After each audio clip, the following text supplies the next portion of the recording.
A solution so tiny it would be invisible. I'm inclined to believe this is possible thanks to a recent breakthrough that solved one of the biggest problems of the last century: how to determine the structure of a protein. It's been described to me as equivalent to Fermat's last theorem, but for biology. Over 6 decades, tens of thousands of biologists This is a good video. worked out the structure of 150,000 proteins. Then, in just a few years, a team of around 15 determined the structure of 200 million. That's basically every protein known to exist. Structure of 200 million. That's basically every protein known to exist in nature. So how did they do it? And why does this have the potential to solve problems way outside the realm of biology? A protein starts simply as a string of amino acids. Each amino acid has a carbon atom at the center, then on one side is an amine group, and on the other side is a carboxyl group. I know The that. I last know thing these it's bonded words. to could be one of 20 different side chains, and which one determines which of the 20 different amino acids this molecule is. The amine group from one amino acid can react with the carboxyl group of another to form a peptide bond. So a series of amino acids can bond to form a string, and pushing and pulling between countless molecules, electrostatic forces, hydrogen bonds, solvent interactions can cause this string to coil up and fold onto itself. This ultimately determines the 3D structure of the protein. And this shape is the thing that really matters about the protein. It's built for a specific purpose, like how hemoglobin has the perfect binding site to carry around oxygen in your blood. These are machines. They need to be in their correct orientation in order to work together to move, for example, the proteins in your muscles. They change their shape a little bit in order to pull and contract. But it would take people a long time to get the structure of just one protein. Absolutely. So what should proteins look like was only started to answer really with experimental techniques. Chat, this is a good video, so give it a The chance. first way protein structure was determined was by creating a crystal out of that protein. This was then exposed to X-rays to get a diffraction pattern. And then scientists would work backwards to try to figure out what shape of molecules would create such a pattern. It took British biochemist John Kendrew 12 years to get the first protein structure. His target was an oxygen-storing protein called myoglobin, an important protein in our I know hearts. that. He first tried a horse heart, but this produced rather small crystals because it didn't have enough myoglobin. He knew diving mammals would have lots of myoglobin in their muscles since they're the best at conserving oxygen, so he obtained a huge chunk of whale meat from Peru. This finally gave Kendrew large enough crystals to create an X-ray diffraction image. And when it came out, it looked really weird. In falling People expected asleep. something kind of logical, mathematical, understandable, and it almost looked, I wouldn't say ugly, but intricate and complex, and kind of like if you see a rocket motor, right, and all the parts hanging off. This structure, which has been called Turd of the Century, won Kendrew the 1962 Nobel Prize in Chemistry. Over the next 2 decades, only around 100 more structures were resolved. Even today, protein crystallization remains a big challenge. Frankly, you know, it is not uncommon that just a couple protein structures can be someone's entire PhD. Sometimes just one, sometimes even just progress toward one. And it's expensive. X-ray crystallography can cost tens of thousands Breaking Bad. X-ray crystallography, chat. Hold of on. dollars per protein. Hold on. So scientists Let saw them another cook. way to work out protein structure. It only costs around $100 to find a protein Not the same, sequence really? of amino acids. So if you could use this to figure out how the protein would fold, that would save a lot of time, effort, and money. I kind of know how carbon behaves, and I know how a carbon sticks to a It is the sulfur, same. and how that might, you know, stick next to a nitrogen. And if these ones are here, then I can imagine this one this folding, white making that protein. bond there. So it seems like if you have some sense of basic molecular dynamics, you might be able to figure out how this protein is going to fold. One of the few true predictions in biology was actually Linus Pauling looking at just the geometry of the building blocks of proteins and saying, Explain in actually, they should make fortnight helices terms. and sheets. That's what we call secondary structure, the very local kind of twists and turns of the protein. But beyond helices and sheets, biochemists could not figure out any reliable patterns that would lead to the final structure of all proteins. One reason for this is that evolution didn't design proteins from the ground up. It's kind of like a programmer that doesn't know what they're doing, and whenever it looked good, they just kept adding that kind of thing. And that's how you end up with these both amazing objects and incredibly complex and hard to describe. They don't have purpose underneath them in the same way as like a human-designed machine would. To illustrate just how complicated this process can get, MIT biologist Cyrus Leventhal did... So the thing is that each and every one of those have their own unique process, whatever. There's no like pattern that they all kind of follow together. A back all of the gone envelope there calculation. singularly. And he showed that even a short protein chain with 35 amino acids can fold in an astronomical number of ways. So even if a computer checked the energy and stability of 30,000 configurations every nanosecond, it would take 200 times the age of the universe to find the correct structure. Refusing to give up, University of Maryland professor John Molt started a competition called Casp in 1994. The challenge was simple: to design a computer model that could take an amino acid sequence and output its structure. The modelers would not know the correct structure beforehand, but the output from each model would be compared to the experimentally determined structure. A perfect match would get a score of 100, but anything over 90 was considered close enough that the structure was solved. Casp competitors gathered at an old wooden chapel-turned conference center in Monterey, California. And at any point where a prediction didn't make sense, they were encouraged to tap their feet as friendly banter. There was a lot of foot tapping. In the first year, teams could not achieve scores higher than 40. The early frontrunner was an algorithm called Rosetta, created by University of Washington biologist David Baker. One of his innovations was to boost computation by pooling together processing power from idle computers in homes, schools, and libraries that volunteered to install his software called Rosetta at Home. This mother sucker was Bitcoin mining before it was cool. What actual BTC hipster? That showed basically the course of the protein folding calculation. And then we started getting people writing in saying that they were watching the screensaver and they thought they could do better than the computer. Chat. So Baker had an idea. Explain what the fuck are those, chat? What did I just look at? Chat. Yeah. What was on his head? He created a video game. The game, called Fold It, set up a protein chain capable of twisting and turning into different arrangements. But now, instead of the computer making the moves, what? The game players. Chat, what is on his head, man? Chat, come on, bro. What the fuck is that? Humans could make the moves. Within 3 weeks, more than 50,000 gamers pooled their efforts to decipher an enzyme that plays a key role in HIV. X-ray crystallography showed their result was correct. The gamers even got credited as co-authors on the research paper. Now, one man who played Fold It was a former child chess prodigy named Demis Hassabis. Hassabis had recently started an AI company called DeepMind. Their AI algorithm AlphaGo made headlines for beating world champion Lee Sedol at the game of Go.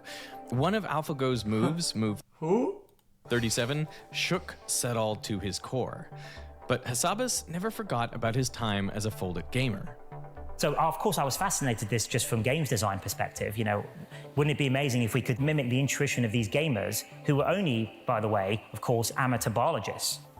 After returning from Korea, DeepMind researchers had a week-long hackathon where they tried to train AI to play Fold It. This was the beginning of Hassabis' long-standing goal of using AI to advance science.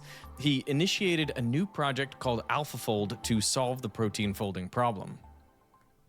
Meanwhile, at Casp, the quality of prediction from the best performers, including Rosetta, had plateaued. In fact, the performance went downhill after Casp 8. The predictions weren't good enough, even with faster computers and a growing number of structures in the protein databank to train on. DeepMind hoped to change this with AlphaFold. Its first iteration, AlphaFold 1, was a standard off-the-shelf deep neural network like the ones used for computer vision at that time. The researchers trained it on lots and lots of protein structures from the protein databank. As input, AlphaFold took the protein's amino acid sequence and an important set of clues given by evolution. Evolution is driven by mutations, changes in the genetic code, which in turn change the amino acids within a given protein sequence. But as species evolve, proteins need to retain the shape that allows them to perform their specific function. For instance, hemoglobin Hold on a minute. Earth birth 4,000 million years ago. But before that, what was it though? Chat, what was before that? That there had to be something. In order to have nothing, you must have something. You can't have nothing. Stop saying that. Stop saying nothing. Chat, in order to have nothing, you need something. In order to have something, you have nothing. It's an ecosystem. You need both. Retain the shape that allows them to perform their specific function. For instance, hemoglobin looks the same in humans, cats, horses, and basically any mammal. Evolution says, if it ain't broke, don't fix it. So we can compare sequences of the same protein across different species in this evolutionary table. Where sequences are similar, it's likely they are important in the protein's structure and function. But even where the sequences are different, it's helpful to look at where mutations happen in pairs, because they can identify which amino acids are close to each other in the final structure. Say two amino acids, a positively charged lysine and a negatively charged glutamic acid, I know what that is. attract and hold each other in the folded protein. Now, if a mutation changes lysine to a negatively charged amino acid, it would repel glutamic acid and destabilize the whole protein. Therefore, another mutation must replace glutamic acid with a positively charged amino acid. This is known as coevolution. These evolutionary tables were an important input for AlphaFold. As output, instead of directly producing a 3D structure, AlphaFold predicted a simpler 2D pair representation of that structure. The amino acid sequence is laid out horizontally and vertically. Whenever two amino acids are close to each other in the final structure, their corresponding row-column intersection is bright. Distant amino acid pairs are dim. In addition to distances, the pair representation can also hold information on how amino acid molecules are twisted within the structure. AlphaFold 1 fed the protein sequence and its evolutionary table into its deep neural network, which it had trained to predict the pair representation. Once it had this, a separate algorithm folded the amino acid string based on the distance and torsion constraints. And this was the final protein structure prediction. With this framework, Wait, that's kind of interesting. Entered Casp 13, and it immediately turned heads. It was the clear winner after many additions. But Chat, don't you need like a physics model in order to make that happen? It wasn't perfect. Its score of 70 was not enough to clear the Casp threshold of 90. DeepMind needed to get back to the drawing board to get better results, so Hassabis recruited John Jumper to lead AlphaFold. AlphaFold 2 was really a system about designing our deep learning, the individual blocks to be good at learning about proteins, have the types of geometric, physical, evolutionary concepts that were needed, and put it into the middle of the network instead of a process around it. And that was a tremendous accuracy boost. There were 3 key steps to get better results with AI. First, Adam and Chad, this video was like amazing. I haven't seen a lot of these guys' videos are good, but I gotta be honest with you. Where's the part that's kind of maximum compute power. Here, DeepMind was already better positioned than anybody in the world. It had access to the enormous computing power of Google, including their tensor processing units. Second, they needed a large and diverse data set. Is data the biggest roadblock? And why? I think it's too easy to say data is the roadblock, and we should be careful about it. And AlphaFold 2 was trained on the exact same data with much, much better machine learning as AlphaFold 1. So everyone overestimates the data blockage because it gets less severe with better machine learning. And that was the third key element, better AI algorithms. Now, AI is not just good at protein folding. It can do all kinds of tasks that no one likes, from writing emails to answering phone calls. Something I hate is building and maintaining a website. It's so much work, from optimizing 10% off Stinger for sponsoring this part of the video, and now back to protein folding. As the AlphaFold 2 team searched for better algorithms, they turned to the transformer, that's the T in ChatGPT, and it relies on a concept called attention. In the sentence, the animal didn't cross the street because it was too tired. Attention recognizes that it refers to animal and not street, based on the word tired. Attention adds context to any kind of sequential information by breaking it down into chunks, converting these into numerical representations or embeddings, and making connections between them. In this case, the word it, an animal. Like the game, chat. Brown has a great series of videos specifically about transformers and attention. Large language models use attention to predict the most appropriate word to add to a sentence. Like on text, but AlphaFold also has sequential information. Not sentences, but amino acid sequences. And to analyze them, the AlphaFold team built their own version of the transformer, called an evoformer. The evoformer contained two towers, evolutionary information in the biology tower, and pair representations in the geometry tower. Gone was AlphaFold 1's deep neural network that started with one tower and predicted the other. Instead, AlphaFold 2's evoformer builds each tower separately. It starts with some initial guesses, evolutionary tables taken from known datasets as before, and the pair representations based on similar known proteins. And this time, there's a bridge connecting the two towers that conveys newly found biological and geometry clues back and forth. In the biology tower, attention applied on a column identifies amino acid sequences that have been conserved, while along a row, it finds amino acid mutations that have occurred together. Whenever the evoformer finds two closely linked amino acids in the evolutionary table, it means they are important to structure, and it sends this information to the geometry tower. Here, attention is applied. I can't do anymore, chat. Guys, I've reached a quota, chat. Guys, I have reached a quota. No, it doesn't. Guys, I have reached the quota. I can't do it. I can't do it. I tried, chat. I can't do it. Those other videos are good. I love these videos. I love when it's more social. I like his social videos. The things that are like in real life type thing.